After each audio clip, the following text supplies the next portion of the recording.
ሰላም ውድ የስኬት ፋሚሊ ቤተሰቦች እንኳን ወደዚህ ዩቲዩብ ቻናል በሰላም መጣችሁ።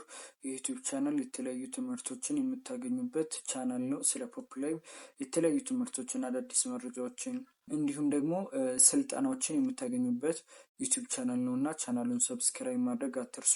በዛሬው ቪዲዮችን ደግሞ የምናየው ፖፕ ላይቭ ምንድን ነው፣ ፖፕ ላይቭ እንዴት ይከፍላል፣ ለምን ይከፍላል፣ እንዲሁም ደግሞ ከሌሎች ፕላትፎርሞች ለየት የሚያደርገው ነገር ምንድን ነው የሚለውን በዚህ ቪዲዮ በአጭሩ የማሳያችሁ ይሆናል ማለት ነው። ቪዲዮውን ላይክ በማድረግ ጀምሩ። እንዲሁም ደግሞ ቻናሉን ሰብስክራይብ ካላደረጋችሁ 3 ሰከንድ ልስጣችሁ፣ ሰብስክራይብ አድርጉ። ዛሬው ቪዲዮችን የምናየው ምንድነው ይህ ፖፕ ላይቭ የሚባል ፕላትፎርም አለ። ይህ ፕላትፎርም እንደው ብዙ ሰው ያወራለታል፣ ብዙ ሰው ገንዘብ እየሰራንበት ነው ይላል እና ይህ ፕላትፎርም ምንድነው የሚለውን የምናይ ይሆናል ማለት ነው። በአጭሩ አስረዳችኋለሁ እያንዳንዱ ነገር። የመጀመሪያው ፖፕ ላይቭ ምንድነው የሚለው ፖፕ ላይቭ እንደ ማንኛውም ፕላትፎርም ነው፣ እንደ ማንኛውም ሶሻል ሚዲያ ላይክ እንደ ቲክታክ፣ እንደ ዩቲዩብ፣ እንደ ኢንስታግራም፣ እንደ ሁሉም እንደ ትዊተር ምናምን ጀስት ሶሻል ሚዲያ ነው፣ አንድ አፕሊኬሽን ነው። ግን ለየት የሚያደርገው ነገር ምንድነው? ከነሱ በተለየ መልኩ እዚህ ፕላትፎርም ላይ ገንዘብ ሜክ ማድረግ ይቻላል። ዩቲዩብ ላይ ገንዘብ ሜክ ይደረጋል፣ ቲክታክ ላይ ገንዘብ ሜክ ይደረጋል። ግን ፖፕ ላይቭ ላይ ግን ከነሱ በተሻለ መልኩ እነሱ ጋር ከምናገኘው በጣም በእጥፍ በሆነ መልኩ ገንዘብ ሜክ ማድረግ ይቻላል ማለት ነው። ፕላትፎርም የሚከፍለን ደግሞ እንዴት ነው? እነሱ የሚከፍሉበት አማራጭ አለ። አሁን ለምሳሌ ቲክታክ በአድስ ይከፍላል፣ በማስታወቂያ እናንተ ቪዲዮ ላይ የሆነ ማስታወቂያ ሲገባ ይከፍላል። እና ደግሞ ኢትዮጵያ ውስጥ አብዛኛው ሰው ምንድነው ከፕሮሞሽን ነው የሚያገኘው። ፕሮሞሽን ሰርተ ነው እንጂ ቲክታክ በራሱ የሚከፍለው ክፍያ አይኖርም። ያን ያህል ቢኖር ለራሱ ያን ያህል አነስተኛ። ሁለተኛ ደግሞ ምንድነው ቲክታከሮች ላይ የሚሰሩበት ምን በማድረግ ነው? ላይቭ ስትሪመር በመሆን ማለት ነው። ላይቭ ስትሪመር በመሆን ፌመስ ሆነው ምናምን የሆነ ላይቭ ስትሪም ላይ በመጫወት ምናምን ከሰዎች ጊፍት ይቀበላሉ። ስለዚህ ጊፍት ከሚቀበሉት ላይ ቲክታክ ለራሱ ይቆርጣል፣ ለነዚህ ይሰጣል። ስለዚህ ፕላትፎርሙ ልክ እንደዛው ነው ይህ ፖፕ ላይቭ የሚባለው ማለት ነው። እናንተ እዚህ ላይ ላይቭ ስትሪመር ሆናችሁ መስራት ትችላላችሁ እዚህ ፕላትፎርም ላይ። ስለዚህ ከዛ እናንተ ከምታደርጉት እንቅስቃሴ ላይ ከምታደርጉት የኮይን እንቅስቃሴ ኤክስቼንጅ ላይ ፕላትፎርሙ የሚቆርጠው አለ የአገልግሎት ማለት ነው። ስለዚህ ከዛ ከቆረጠው ከአገልግሎት ላይ ይከፍላል ማለት ነው። ለምንድን ኤጀንሲ ምናምን ለሚባሉ ሲስተሞች ማለት ነው። ስለ ሲስተሞቹ በደንብ ተከታታይ ቪዲዮዎችን እሰራላችኋለሁ። ስለዚህ እዚህ አይነት ፕላትፎርም ነው፣ እንደማንኛውም ሶሻል ሚዲያ ነው ማለት ነው። ለየት የሚያደርገው ነገር እንደ ፕላትፎርም የራሱ የሆኑ አሰራሮች አሉ፣ የራሱ የሆኑ ምንም በጣም ቀላል የሆኑ እንትኖች አሉና የተለያዩ ሪሰርቾችን ሰሞኑን ለመስራት ሞክሬ ነበር እና አንድ ሰው ኢትዮጵያ ውስጥ ባለው ኮንቴክስት ቲክታከር ከሚሆንና ዩቲዩበር ከሚሆን እንዲሁም ደግሞ ፖፕ ላይቭን ከሚሰራ ብዬ ቻትጂፒቲን፣ ጀሚናይን፣ ጎግል ላይ ምናምን የተለያዩ ጥያቄዎችን ጠይቋቸውና የሚከተለውን መልስ ሰጥተውኛል። እነሱም ከሰጡኝ መልሶች መካከል ምንድነው ቲክታከር ለመሆን አሁን ቲክታክ ቪኤስ ፖፕ ላይቭ የትኛው ይሻላል የሚለውን ላስረዳችሁ። አንድ ሰው ቲክታከር ለመሆን አብዛኛው ሰው አሁን እየለፋ ነው። በየቀኑ ቪዲዮ ትለቃላችሁ። አብዛኛው እዚህ ላይ አሁን የመጣችሁትን ቪዲዮ የምታዩት እርግጠኛ ነኝ ቲክታክ ላይ ፕሮሞሽን አይታችሁ ነው። ከዛ በኋላ እኔ ዳይሬክት ወደዚህ የመራኋችሁ ማለት ነው። ምንድነው አብዛኛው እያችሁት ምንድነው ቲክታከር ለመሆን የሆነ ቪዲዮ አፕሎድ ታደርጋላችሁ ምናምን። ግን ከሆናችሁ በኋላ ቲክታከር ብቻ ስለሆናችሁ ፎሎወር ስላላችሁ አይከፈልም። ምን አለው? ስትረግል አለው። ላይቭ መግባት፣ ላይቭ ስትሪመር መሆን አለባችሁ። ኦር ደግሞ ፕሮሞሽን መስራት አለባችሁ ማለት ነው። ላይቭ ለመግባት 1000 ተከታይ ያስፈልጋችኋል። ኢቨን የተለያዩ ስልጠናዎች አሉ፣ ኢንተርናሽናል ቲክቶክ አካውንት ለመክፈት ምናምን የሚል ማለት ነው። እነዛ ስልጠናዎች ለራሱ ምንድነው ክፍያ ይፈልጋሉ። ያንን ስልጠና ለመውሰድ ኢንተርናሽናል ቲክቶክ አካውንት ለመክፈት ማለት ነው። እዚህ ፕላትፎርም ላይ ለየት የሚያደርገው ነገር ምንድነው? ምንም አይነት ስልጠና አለ፣ በጣም ብዙ የሆነ ስልጠና አለ፣ በጣም ብዙ አይነት ስልጠና አለ። ግን ምንም አይነት ወጪ አታወጡም። እናንተ ምንም አይነት ኢንቨስት አታደርጉም። ለስልጠና የምትከፍሉት ነገር የለም፣ ለሚያሰለጥናችሁ ሰው ማለት ነው። የሚያሰለጥለን ሰው ታዲያ ካልከፈልን እንዴት ያሰለጥናል ካላችሁ ፕላትፎርሙ ያስብለታል፣ ኮሚሽን ፕላትፎርሙ ይከፍለዋል ማለት ነው። ፕላትፎርሙ ይከፍለዋል። ስለዚህ እናንተ ምንም አይነት ኢንቨስት አታደርጉ፣ ስልጠና መውሰድ ትችላላችሁ። ፕላትፎርሙን እንዴት ልረዳው ካላችሁ የሚያስተምሩ ሰዎች አሉ። አሁን ለምሳሌ እናንተን እያስተማርኩ ነው፣ እዚህ ዩቲዩብ ላይ አፕሎድ ያደረኩኝ። እዛውም ላይ ደግሞ ፖፕ ላይቭ ፕላትፎርም ላይ ደግሞ የምናስተምርበት መንገድ አለ ማለት ነው። ሶ በዚህ አይነት መልኩ ትምህርት አለ። እሱን ትምህርት ደግሞ ነፃ መከታተል ትችላላችሁ ማለት ነው። ሌላው ደግሞ ይህን ፕላትፎርም ለየት የሚያደርገው ነገር ምንድነው? እናንተ ከኪሳችሁ አንድን ብር ኢንቨስት አታደርጉም። ከኪሳችሁ ምንም አይነት ብር ኢንቨስት አታደርጉም። ይህ ማለት ምንድነው? ፕላትፎርሙ ፕላትፎርሙ በራሱ ኢንቨስት አድርጉ ብሎ የሚያስገድዳችሁ ነገር የለም እናንተ ካልፈልጋችሁ በስተቀር። እናንተ ግን አይ ይሄን ነገር እኮ ኢንቨስት ማድረግ ይፈልጋሉ ካላችሁ አትከለከሉም። ግን በግዴታ ፕላትፎርሙ ላይ ኢንቨስት አድርጉ የምትባሉበት ነገር የለም። አብዛኛው ሰው ምንም ኢንቨስት ሳያደርግ ነው እየሰራበት ያለው ማለት ነው።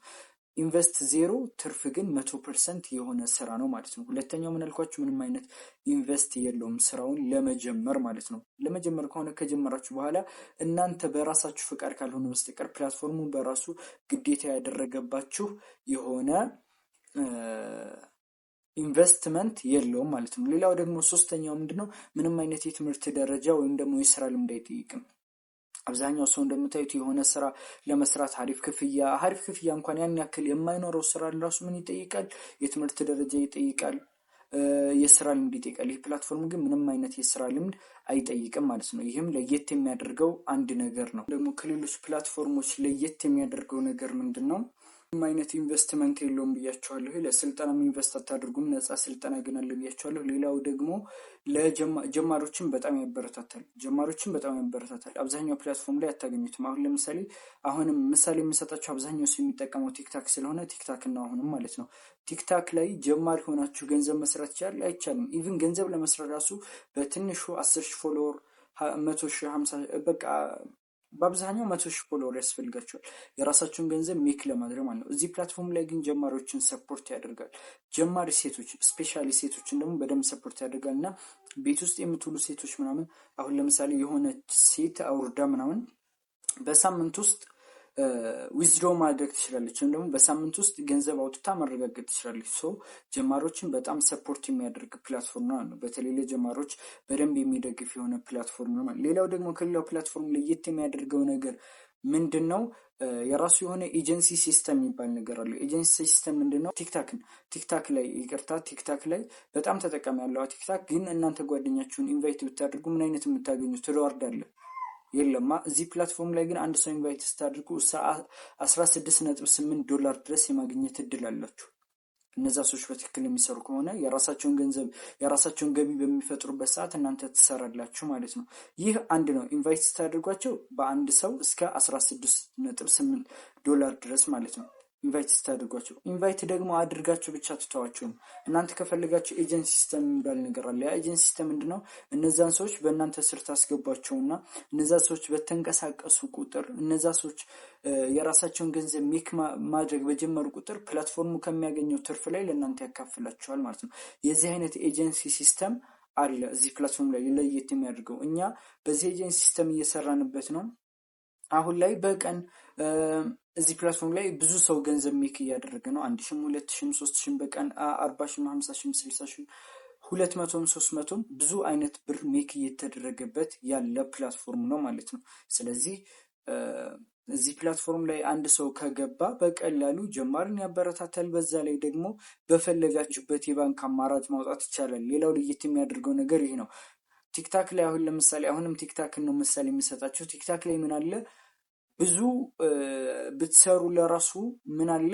በፔፓል በምናምን ብቻ ውጭ ሀገር ባሉ ባንክ አካውንቶች በዋሌቶች ነው ማውጣት የምትችሉት። ወደዚህ ፕላትፎርም ስንመጣ ገንዘብ ማውጣት በፈለጋችሁበት ሰዓት በፈለጋችሁት ባንክ ቪዲዮ ሰራላችኋለሁ ወደ ባንክ ዊዝድሮ ሳደርግ ማለት ነው። እና በፈለጋችሁበት ባንክ ገንዘቡን ማውጣት ትችላላችሁ። በፈልጋችሁበት ባንክ ንግድ ባንክ አላችሁ፣ ብትፈልጉ አቢሲኒያ አለ፣ ንብ አለ፣ ዳሽን አለ፣ ሳፋሪኮም፣ ኤምፒኤስ አለ፣ ቴሌብር አለ። በፈልጋችሁበት ማውጣት ትችላላችሁ ማለት ነው።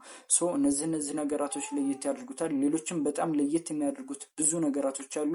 ግን ቪዲዮ እንዳይረዝም ሌሎች ሀሳብ ምናምን ካሉ በቀጣይ ቪዲዮዎች ላይ ይሰራላችኋለሁ ማለት ነው። ስለዚህ ይህን ዩቲዩብ ቻናል ሰብስክራይብ ማድረግ አትርሱ። ቀጣይ ቪዲዮ ስለ ፕላትፎርሙ እንዴት እናወርደዋለን፣ ይህም ብዙ ገንዘብ ሜክ የሚደረግበትን ፕላትፎርም እንዴት እናወርደዋለን የሚለውን ደግሞ ቀጣይ ቪዲዮ ሰራላችኋለሁኝ። ቀጣይ ክፍል 2ን በትክክል ተመልከቱ ማለት ነው። ሌሎች ቪዲዮዎችንም እንዴት እንሰራለን እና ውስጥ ያሉትን እያንዳንዱ ሴቲንጎች በተለያዩ ቪዲዮዎች ከዚህ በኋላ ፖስት የማደርግላችሁ ይሆናል። እንዲሁም ደግሞ ሌላው ለየት የሚያደርገው ይህን ስልጠና ሰተን ብቻ አንተዋችሁም።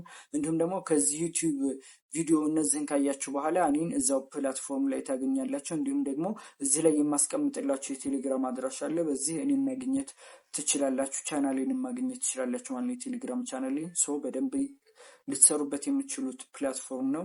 በደንብ ስሩበት። ጥያቄ ካላችሁ ደግሞ ኮሜንት ላይ አስቀምጡልኝ። እንዲሁም ደግሞ እኔን እዚህ በማስቀምጥላችሁ አድራሻ ቴሌግራም ላይ ማውራት ወይም ደግሞ በዚህ በስልክ ቁጥር መደወል ትችላላችሁ ማለት ነው።